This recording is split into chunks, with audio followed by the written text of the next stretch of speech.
Heute tauchen wir ein in die kulinarische Vielfalt Deutschlands. Stell dir vor, wir beginnen mit einem Klassiker der deutschen Fastfood-Kultur, der Currywurst. Hast du schon mal eine richtig gute Currywurst gegessen? Oh ja, die Currywurst ist ein Muss, wenn man Berlin besucht. Angeblich wurde sie dort 1949 von Herta Heuwer erfunden. Es gibt sogar ein Currywurstmuseum in der Hauptstadt. Genau, und die Sauce macht den Unterschied. Einige schwören auf eine süßere Variante, andere mögen es schärfer. Aber es ist nicht nur die Sauce, die zählt, sondern auch die Qualität der Wurst. Richtig. Und wenn wir schon von regionalen Spezialitäten sprechen, dürfen wir den Döner nicht vergessen. Auch wenn es ursprünglich kein deutsches Gericht ist, hat er sich hierzulande fest etabliert. Absolut. Der Döner gehört mittlerweile zur deutschen Esskultur.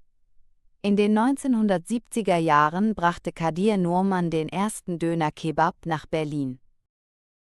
Es ist faszinierend, wie sich das Gericht angepasst und weiterentwickelt hat. Und jede Stadt hat ihren eigenen Stil.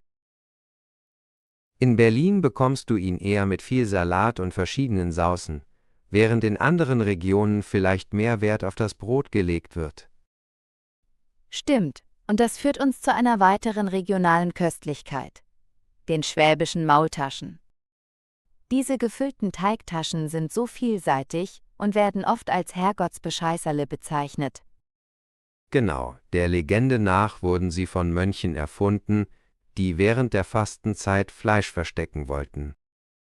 Heute gibt es sie in vielen Variationen, auch vegetarisch. Ein weiteres Highlight ist das bayerische Weißwurstfrühstück.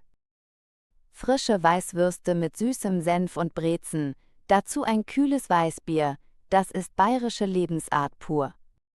Das ist ein Ritual, das man nicht verpassen sollte, wenn man in München ist.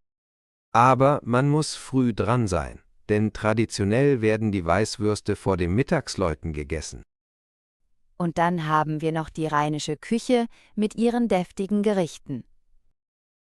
Sauerbraten mit Klößen und Rotkohl ist ein echter Klassiker, der oft an Sonntagen serviert wird.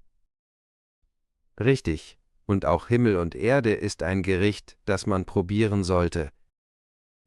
Es kombiniert Kartoffelpüree und Apfelmus mit Blutwurst. Klingt ungewöhnlich, ist aber köstlich. Was ich an der deutschen Küche so liebe, ist die Vielfalt. Jede Region hat ihre eigenen Spezialitäten und Traditionen, und man kann so viel entdecken.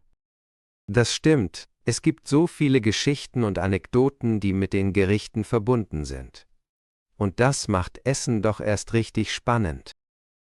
Ja, und damit kommen wir zu unserer Abschlussfrage. Welches regionale deutsche Gericht möchtet ihr unbedingt einmal probieren oder habt ihr vielleicht schon einen Favoriten? Lasst es uns wissen.